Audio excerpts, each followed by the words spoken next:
Kalau Anda ingin bahagia, bahagiakan orang lain gitu. Berlaku baik kepada hamba-hamba Allah dan mereka senang, pasti Anda bahagia. Jadi seperti itulah.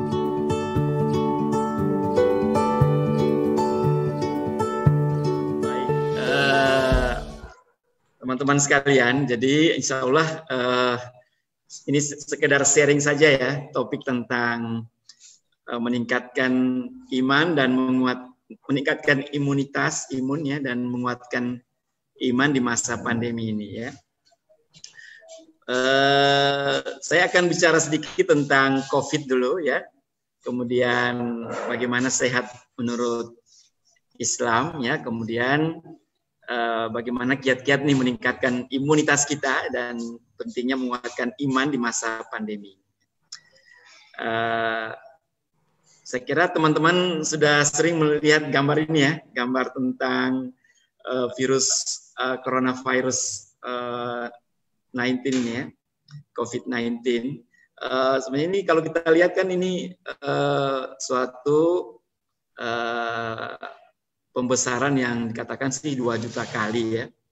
Tapi memang kalau kita lihat virus ini memang sangat kecil ya, ukurannya 120 sampai 160 nanometer. Nanometer itu kan kalau kita lihat 10 pangkat minus 9 ya. Jadi seper miliaran gitu ya dibanding dengan meter ya. Jadi memang sangat-sangat kecil ya. Dan coronavirus ini merupakan bentuk virus yang sudah lama dikenal ya. Jadi dari jenis-jenis alpha coronavirus, beta coronavirus dan seterusnya. Tapi tentu selalu saja ada mutasi-mutasi dan selalu ada jenis-jenis baru dari coronavirus ini.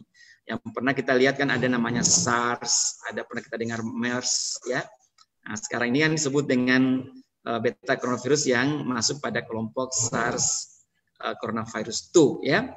Dianggap ini merupakan versi baru ya, spesies baru dari coronavirus ini.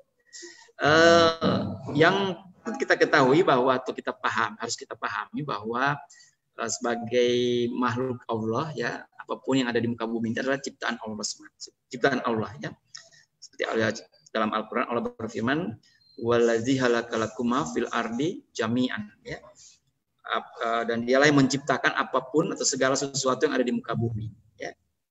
Dan Allah itu bisa menciptakan sesuatu itu, ciptaan Allah itu bisa sangat-sangat kecil seperti dalam ayat yang lain itu di surat Al-Baqarah juga. Ya Allah mengatakan bahwa Allah bisa memberikan perumpamaan seperti nyamuk bahkan yang lebih rendah dari itu ya. Innallaha la yastahi ya yudriba masalama ba'udatan fama fawqaha ya. Allah itu tidak segan-segan ya, atau tidak malu gitu ya, membuat perumpamaan berupa nyamuk atau yang lebih rendah dari itu. Dan kita pahami memang virus ini untuk sementara ini adalah makhluk yang kita pahami yang paling kecil ya. Nah, ternyata dengan segala ciptaan Allah itu kan ada kodornya ya, bahwa Allah itu menciptakan segala sesuatu itu ada ukuran-ukurannya, dan dengan ukuran-ukuran yang ada ini, itu yang kita sebut dengan qadar ini, itu manusia bisa menelitinya atau mengkajinya ya, sampai dalam-dalamnya ya. Ini wa khalaqa kulla syai'in faqaddarahu taqdira ya, bahwa Allah itu dia telah menciptakan segala sesuatu itu dan dia menetapkan ukuran-ukurannya dengan serapi-rapinya. Nah, dengan adanya ukuran-ukuran ini, maka para ahli bisa mendeteksi atau bisa meneliti atau melakukan kajian-kajian terkait dengan ciptaan Allah ini, dengan termasuk makhluk yang kecil sekalipun. Ya. Nah, seperti saya katakan tadi bahwa virus ini sejak dari dulu ada. Bahkan 2002 itu telah terjadi juga wabah yang disebut dengan SARS coronavirus. Tahun 2012 pernah terjadi yang disebut dengan MERS ya, Middle East Respiratory Syndrome ya. Dan ada juga pernah ya pada tahun berapa itu ada namanya SARS coronavirus, tapi dia tidak sampai ke manusia ya. Nah, penelitian-penelitian yang sudah dilakukan itu telah memperlihatkan bahwa memang coronavirus ini dimulai daripada terekspos pertama itu dari pasar yang menjual hewan-hewan liar. Nah, kalau kita lihat misalnya data seperti ini, mereka bisa menjelaskan di bulan pertama pasien-pasien yang menderita coronavirus itu adalah pasien-pasien yang terpapar atau mempunyai terekspos dengan salah satu pasar yang menjual tanaman hewan-hewan liar, termasuk situ adalah kelelawar yang menjadi host atau menjadi inangnya virus ini ya. Tapi dengan penelitian itu hanya bisa ketahuan ya, ditelitilah jenis virusnya dan itu bisa ditangkap, bisa ketahuan, bisa dikategorisasikan ini virus jenis apa dan bagaimana bedanya dengan virus-virus sebelumnya ya.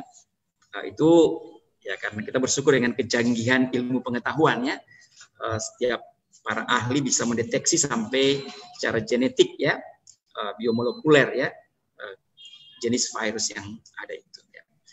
Nah, bisa juga diteliti ke sel-sel mana saja yang bisa dimasuki oleh virus ini. Ya. Ternyata dia melalui reseptor yang disebut dengan ACE2. Dan ini bisa ketahuan dengan hasil-hasil penelitian yang ada.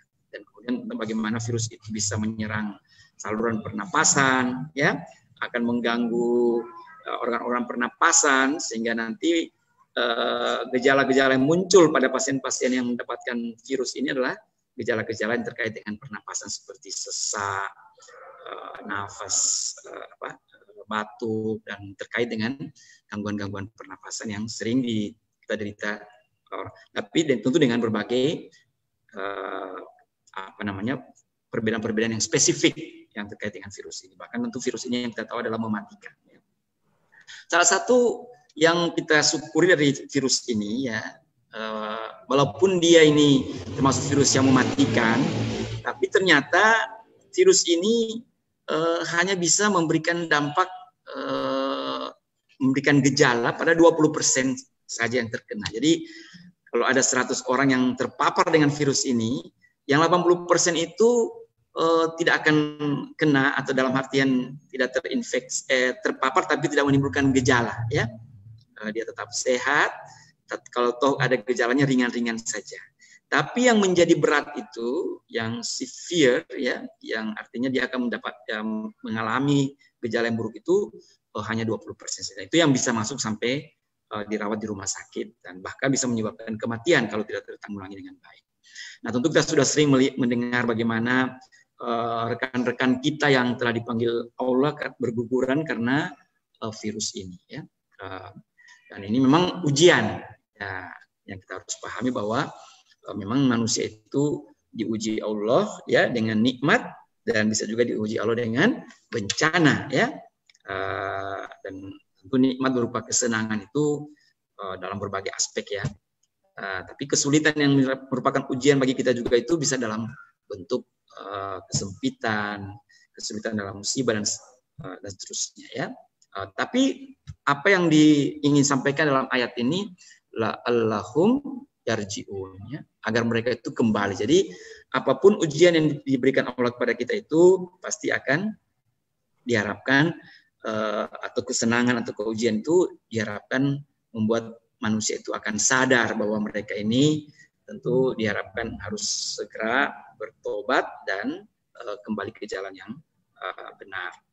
Baik para jamaah sekalian, teman-teman sekalian ya, sekarang gimana nih kita berikhtiar ya untuk tetap sehat di masa pandemi ya, karena kita tetap sebagai hamba Allah yang hidup di zaman ini, di era ini, era wabah ini, tentu harus harus berjaga-jaga ya dengan pandemi.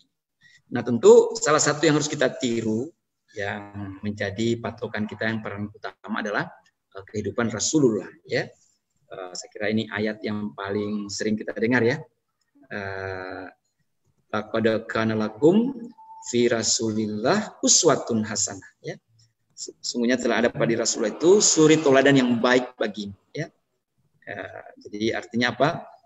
Kita harus selalu menggunakan apa yang sudah dicontohkan oleh Rasulullah untuk kita ikuti supaya kita itu sehat ya. Dan untuk itu Insya Allah kita sudah punya banyak beberapa buku ya yang ditulis orang tentang apakah itu Tibun Nabawi ya atau Sehat Menurut Rasulullah dan sekian banyak. Ini salah satu buku saja yang saya ingin perlihatkan tentang buku yang ditulis oleh seorang dokter ahli bedah ya yang saya kira cukup populer ya, bagaimana beliau menulis Sehat Kayak Rasul ya. Ini ada beberapa yang beliau sempat kaitkan dengan kesehatan yang bisa dijadikan contoh, bisa dijadikan Rasulullah sebagai contoh ya, seperti berbanyak aktivitas ke masjid ya, selalu berzikir, beraktivitas ya, sini olahraga ya, puasa ya, dan tentu termasuk diet yang tentu tidak makan berlebihan ya, ini maksudnya dari sini ya. Buku yang juga dikarang oleh para peneliti lainnya ya. Buku yang seperti ini dikarang oleh seorang ulama dari dokter ya dari Timur Tengah ya, tentang bagaimana ibadah-ibadah itu bisa memberikan dampak sehat. Jadi ini ada beberapa dengan tentu ulasan-ulasan yang memperlihatkan dari hasil penelitian tentunya bagaimana wudhu, ya, sholat, puasa, sedekah itu bisa memberikan dampak pada kesehatan tubuh kita. Nah, kita akhir-akhir ini kan atau selama masa pandemi ini kita sering mendengarkan 3M, ya, praktek 3M yang dipakai untuk yang kita diminta untuk bagaimana supaya kita terjaga dari virus ini ya. Ada namanya ya tentu memakai masker, mencuci tangan, menjaga jarak. 2M yang lain ini menghindari kerumunan dan mengurangi mobilitas. Nah, sudah tidak terlalu banyak kita dengar. Karena ini para ahli juga mengatakan bahwa kita tidak mengikuti yang 2 ini lagi karena 2 ini sangat terkait dengan kondisi yang lockdown ya, dan itu bagi sebagian negara atau ya termasuk Indonesia ini menghindari kerumunan dan ini tidak terlalu diungkap karena dianggap itu tidak produktif ya karena terkait dengan ekonomi dan sebagainya. Jadi yang paling banyak disebut adalah 3M ini. Tapi bagi saya kita punya 3M, 5M yang lainnya. 3M yang pertama ini memakai masker, mencuci tangan, menjaga jarak. Juga ada namanya meningkatkan imun dan menguatkan iman yang menjadi topik pada hari ini, bahasan kita hari ini. Nah, ini yang akan menjadi topik kita ya, meningkatkan imun. Nah, gimana apa saja yang bisa kita lakukan untuk meningkatkan imunitas? Nah, ini penting ya. Seringkali sangat sering kita mendengar ya, betapa banyak orang yang menjadi gampang menderita COVID ini ya karena tadi stres, cemas, depresi, dan akhirnya ya ini karena tidak bahagia ya. Dan ini akan saya jelaskan satu persatu ya.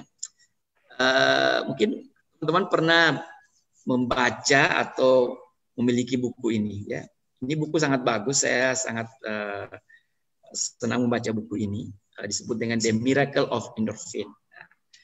Buku ini menjelaskan tentang bagaimana salah satu hormon dalam tubuh kita namanya beta endorfin.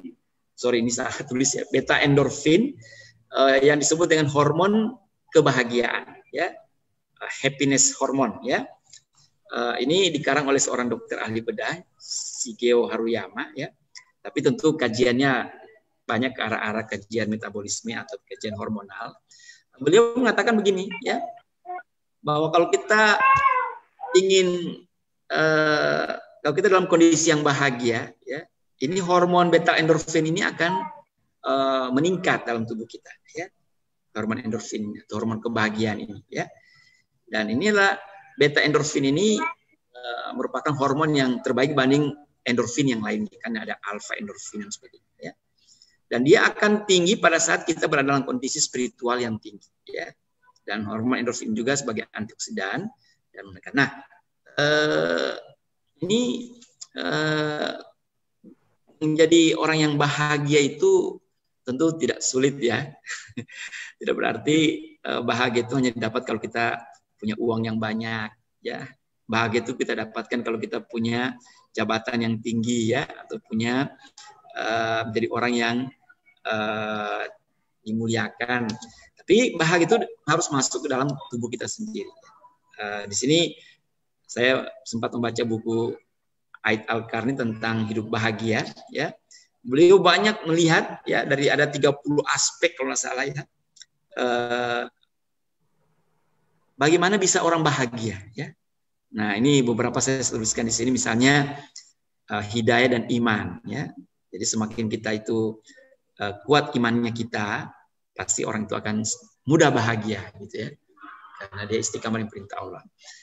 Orang yang memiliki ilmu yang bermanfaat, dengan ilmu itu dia berlapang dada, dengan ilmu itu dia selalu berpikir positif, dengan ilmu itu dia bisa selalu bersangka baik. Nah, ini pasti orang itu gampang bahagia. Nah, termasuk di sini ya, banyak beristighfar, bertobat, selalu berzikir, nah selalu berbuat baik ya. Bahkan di buku ini Aid Al-Qarni mengatakan, kalau Anda ingin bahagia, bahagiakan orang lain gitu ya. Berlaku baik kepada hamba-hamba Allah dan mereka senang, pasti Anda bahagia. Jadi seperti itulah contoh-contoh yang sederhana untuk membuat kita bahagia ya. Kita kokohkan hati, bersihkan hati dari sifat-sifat yang penyakit hati ya, dengki, iri dan sebagainya.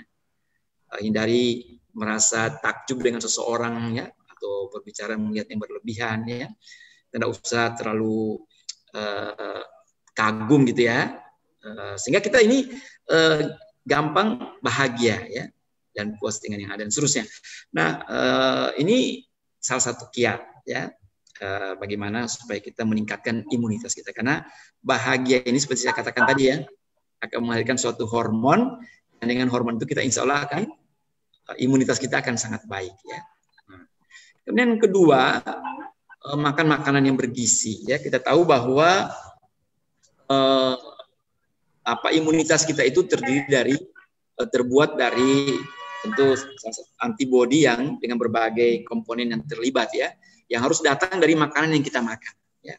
Kalau kita makan makanan yang memberikan seperti protein ya, memberikan kontribusi kepada pembentukan antibodi ya, makanan yang memberi kontribusi kepada peningkatan antioksidan, ini semua akan memberikan dampak positif kepada imunitas tubuh kita. Makanya salah satu kiat untuk meningkatkan imunitas itu adalah mengkonsumsi makanan yang bergizi. Nah, kalau kita lihat ini misalnya sayur dan buah ya, yang beraneka warna ini, saya sering gunakan warna-warna ini atau light ini karena memang Anda lihat tidak ada satupun warna yang sama ya. Coba lihat hijaunya, hijau dari brokoli kan, hijaunya tua sekali ya. Ada hijau yang kekuning-kuningan, hijau yang keputihan, hijau yang biasa ya. Ada juga yang orange ya, ada yang kuning kemerah-merahan ya. Dan kuning juga ada ya, merah.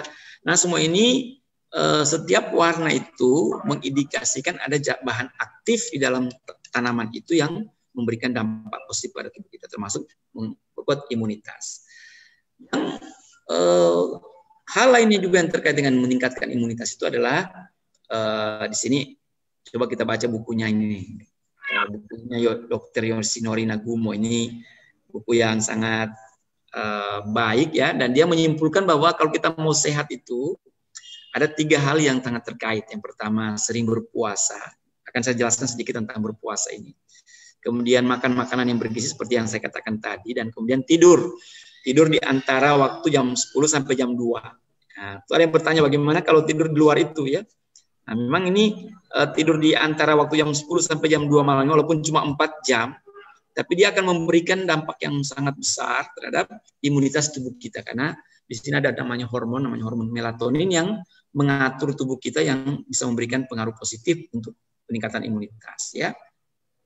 Saya ingin menyentuh sedikit dulu tentang puasa ini ya, di mana puasa ini akhir-akhir ini sangat dikaitkan dengan kemampuan tubuh kita untuk melakukan autopagi ya, atau kemampuan sel dalam menghancurkan atau memakan racun-racun yang ada dalam sel, kemudian membuat sel itu menjadi lebih baru. Jadi memang penelitian tentang autopagi ini memang sudah cukup lama, tapi nanti banyak diungkap oleh ini Profesor Yoshinori Ohsumi yang tahun 2016 beliau mendapatkan hadiah Nobel ya.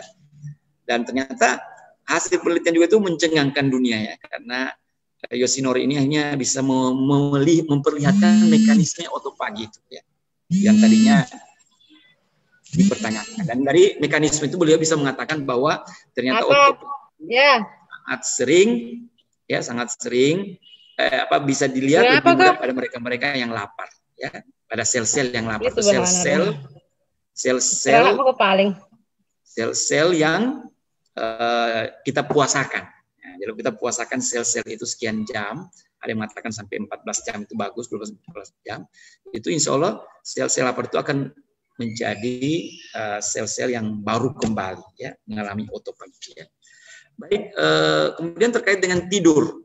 Nah, tidur ini sangat dikaitkan dengan ada namanya kelenjar pineal. Kelenjar pineal ini kelenjar yang ada pada hipofisis, pada otak ya. Dan dia menghasilkan suatu hormon namanya hormon melatonin yang sangat peka dengan cahaya, dan itu hanya bisa keluar di tengah malam antara jam 10 sampai jam 2 tengah malam. Dan hormon ini punya pengaruh yang besar terhadap tubuh kita ya.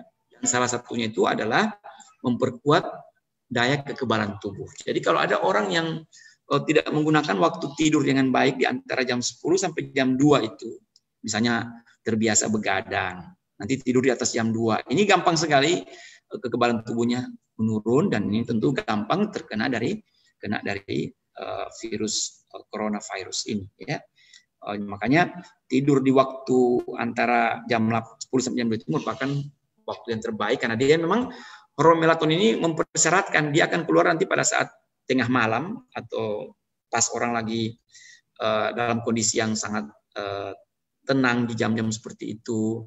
Kemudian pas orangnya juga harus dalam kondisi yang tidur lelap, harus tidur ya, karena kalau dia tidak tidur hormon ini tidak akan keluar. Jadi tidurnya juga tidak boleh tidur yang orang bilang tidur ayam ya, tidak. Dia harus tidur lelap ya. Kalau orang tertidur lelap itu, maksudnya tidur lelap itu bahasan itu dia sampai pada theta ya, dia punya gelombang otak itu di bawah beta kan, ada beta, alfa, kemudian theta ya. Jadi di bawah kondisi orang lagi ngantuk itu kan alfa ya. Nah, di bawah itu dia tidur lelap. Orang tidur lelap itu tentu kalau biar dibangunin itu nggak bangun ya, karena saking lelapnya. Dan tentu kemudian setelah itu dia mandi, salat subuh ya. Dan ini tentu ada beberapa penelitian yang terkait dengan itu.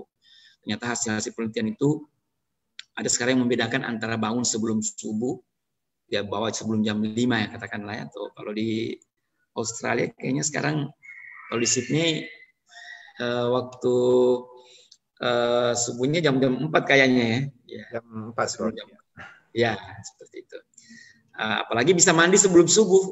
Ini beberapa teori sekarang ini orang diminta mandi dengan air yang biasa, yang tentu di waktu subuh kan airnya agak-agak dingin ya. Nah itu bisa memberikan kayak orang dipijit-pijit gitu ya. Jadi memang memberikan dampak yang positif ya dalam kesehatan seseorang. Nah tentu mengkonsumsi suplemen ini termasuk salah satu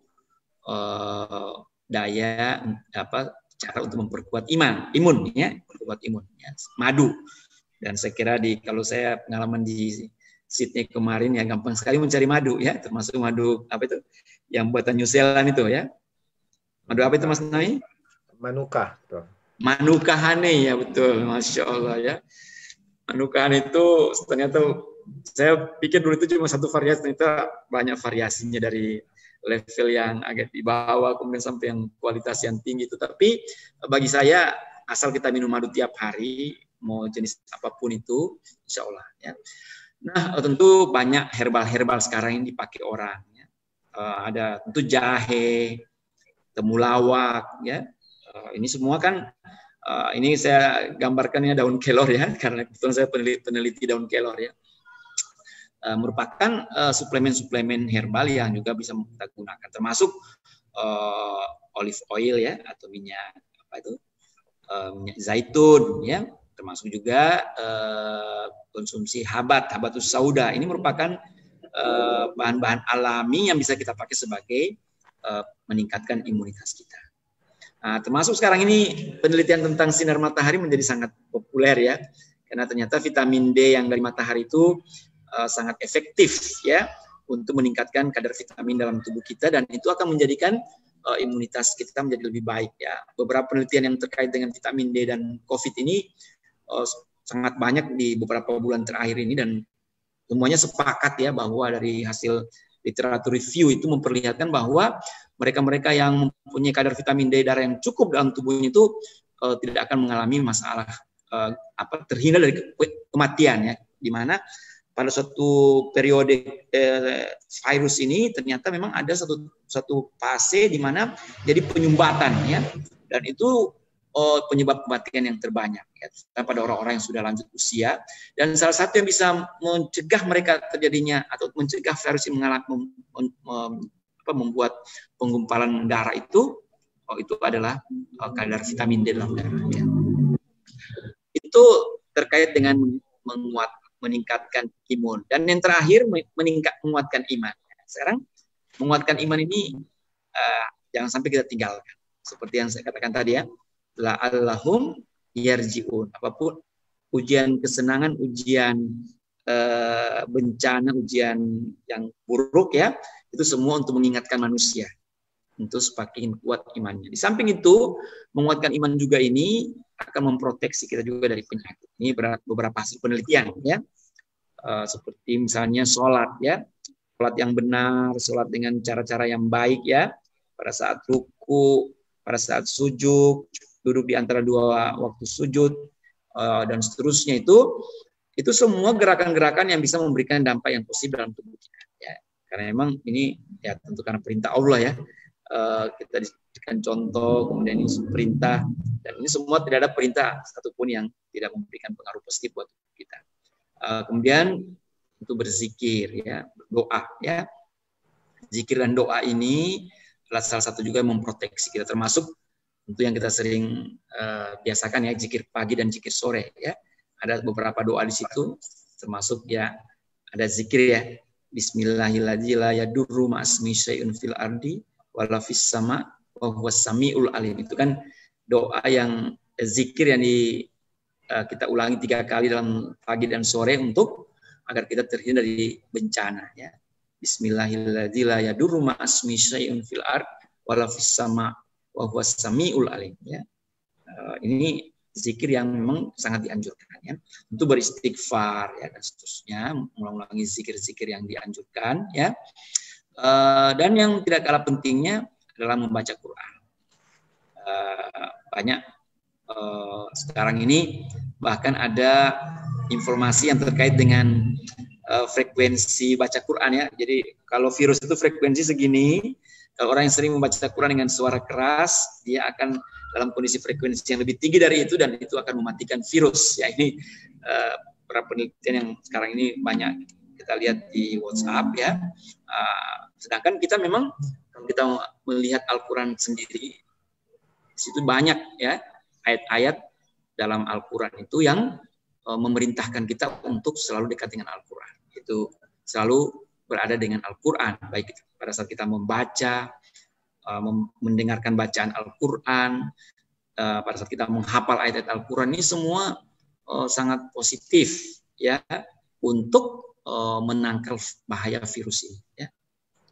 Ini sekarang ada dulu teori gelombang ya, bagaimana frekuensi, sekarang ini disebut dengan frekuensi sekian hertz, tapi tentu penelitian seperti ini tentu sangat banyak atau terus berkembang, dan tentu kita harus yakin ya, Al-Quran yang kita baca itu akan memproteksi kita dari berbagai bahaya. Ini ada satu penelitian yang memperlihatkan bahwa ternyata telinga kita itu, ya ini terkait dengan bagaimana telinga kita itu sudah didesain menjadi pusat kebaikan dari semua sel-sel dalam tubuh kita. Artinya apa? Kalau telinga kita itu mendengarkan hal-hal yang baik, ya, maka dia akan tertransfer ke seluruh tubuh kita itu menjadi hal-hal yang baik, ya. Ini betapa pentingnya telinga ini, ya. Makanya telinga ini menjadi organ panca indera yang paling baik, ya, paling kuat, ya, terkait panca indera, ya, paling diperlukan, ya, paling penting, ya, yang paling penting dalam tubuh kita ini, karena dia akan menerima suara dari luar, kemudian suara itu nanti akan terkoneksi dengan seluruh sel tubuh kita. Yang harus dijaga memang kita dengar terus hal-hal yang baik, ya, kita harus dijaga supaya kita jangan mendengarkan hal-hal yang membuat kita tidak nyaman dengan suara itu, kemudian nanti akan berpengaruh buruk dalam sel-sel tubuh. Jadi sepanjang kita mendengarkan hal-hal yang baik, tentu tidak bisa kita kalau suara Al-Quran itu adalah suara yang terbaik, karena Allah mengatakan apa? Inna hadzal Qur'ana yahdi lillati hiya aqwam. Inilah Al-Quran yang menjadi petunjuk yang paling lurus, ya, jadi yang paling baik lah dari semua informasi ataupun apa yang kita baca.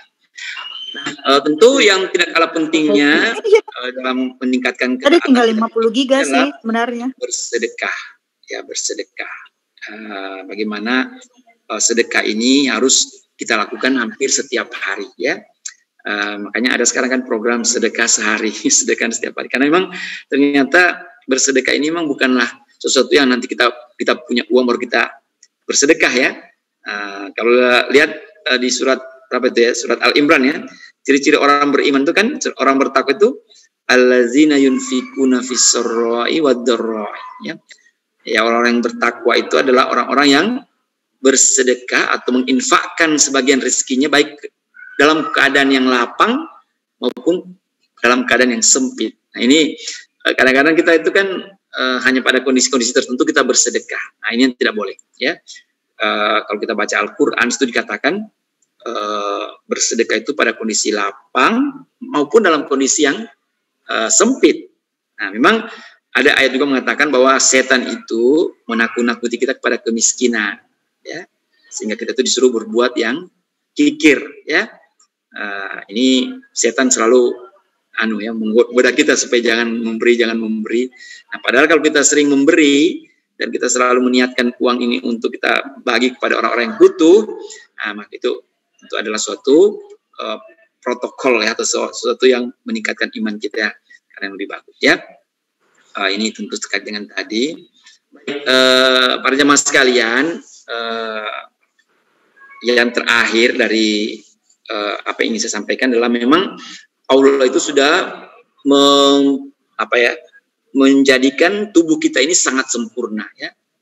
Laqad khalaqnal insana fi ahsani taqwim, ya. Sungguh kami telah menciptakan manusia dalam kondisi yang sesempurna mungkin. Nah, kita lihat dalam gambar ini, hampir semua sel-sel dalam tubuh kita ini memiliki daya proteksi terhadap penyakit, ya. Jadi sehingga kita itu tidak mudah sakit sebenarnya, ya. Asal apa?